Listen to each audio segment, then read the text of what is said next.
Assalamualaikum warahmatullahi wabarakatuh. Selamat pagi. Salam sejahtera untuk kita semua. Salam merayu. Salam untuk saudaraku semua yang ada di dalam maupun luar negeri. Semoga damai dan berbahagia. Untuk yang baru menjalani sakit, mudah-mudahan lekas sembuh. Dan yang beraktivitas mendapat rezeki yang berkah.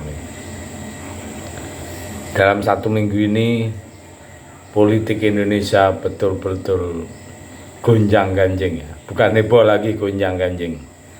Luar biasa manuver-manuver yang dilakukan oleh insan politik. Kalau kali ini memang bergetar ya. Kenapa?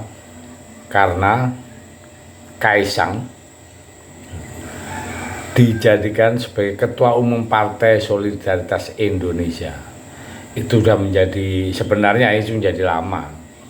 Saya sudah dengar ya, sehingga nggak terlalu kaget lah. Justru saya harus bilang itulah yang harus dilakukan oleh PSI kalau pengen lolos ke Senayan ya. Karena nggak ada opsi lain yang bisa dilakukan oleh PSI ya. Selama ini kan sudah jungkir balik ya, di media sosial untuk menaikkan nama supaya orang bisa memilih.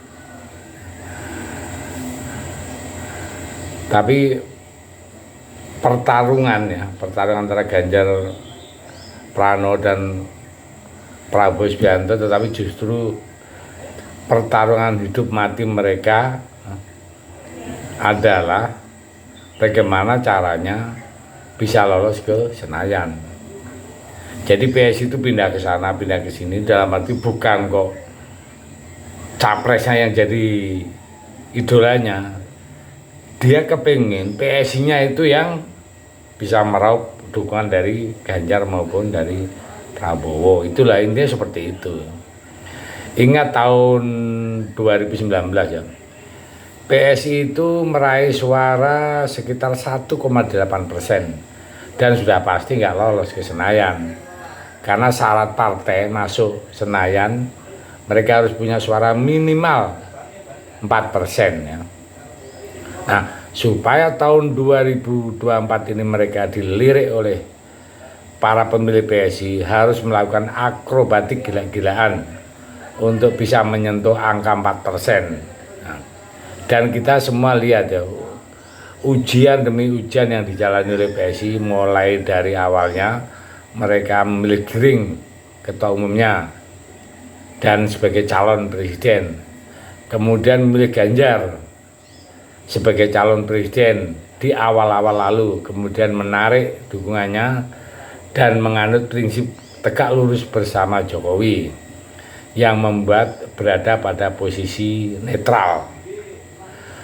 Nah, supaya gonjang-ganjing atau bicarakan lagi, akhirnya ada yang mendukung Prabowo. Nah, yang mencoba tes arah angin ya. Nah, sehingga dalam kurun waktu beberapa bulan aja itu PSI habis dukung Ganjar, dukung Prabowo. Itu tujuan intinya adalah agar supaya partai ini dibicarakan terus ya. Dan merapatnya ke Prabowo dengan berita heboh membuat internal partainya sempat gonjang-ganjing ya. Ditandai dengan keluarnya beberapa tokoh personil penting ya di PSI seperti Guntur Romli yang sekarang bergabung dengan PDI Perjuangan ya. Tetapi keuntungan besar buat PSI adalah nama mereka sepanjang waktu ya, terus dibicarakan orang secara pro dan kontra. Ibarat PSI sempat istilahnya sedang menunggangi gelombang besar yang bisa menghancurkan mereka sekaligus bisa menaikkan nama mereka. Kalau kemudian dijalankan dengan benar, PSI bisa meluncur dengan baik ya. Sehingga dia pakai slogan yang sekarang ini adalah Jokowisma, artinya apa-apa kata Jokowi ya. Ya berarti mereka menganut paham-paham yang sudah dibangun oleh Jokowi, ya. Yang seorang presiden yang berasal dari kader PDI Perjuangan. Nah, kalau buat saya sih seperti rayuan kepada Jokowi, karena ada proposal besar yang mereka minta, meski saya awalnya nggak tahu ya apa itu di belakang hari. Nah, setelah nama Kaisang Pangarep diberitakan menjadi kader PSI, barulah siapa mau PSI sedang mengambil hati bapaknya Kaisang supaya mendapat restu Kaisang untuk menjadi kader PSI. Nah, dan restu itu akhirnya diberikan oleh Jokowi, yang pasti sudah dipertimbangkan banyak hal, termasuk perasaan PDI Perjuangan yang menetapkan konsep bahwa keluarga yang sudah menjadi kader PDI Perjuangan, anggota keluarga juga harus masuk ke PDI Perjuangan. Tetapi Kaisang sudah tidak lagi masuk di kartu keluarga Jokowi. Hal ini sudah dipersiapkan matang oleh Kaisang, ya. Dia sudah punya keluarga sendiri, jadi seharusnya nggak masalah. Dan benar juga PDI Perjuangan pun tidak menjadikan masuknya Kaisang itu ke PSI. PDI biasa saja, tidak ada kemarahan apapun, ya. Dan berita yang terakhir kemarin Mbak Puan juga mau menemui oleh Mas Kaisang, ya. Nah, jadi Kaisang sudah mengikuti role yang sudah ada. Jadi menurut saya dijadikan Kaisang sebagai ketua umum PSI adalah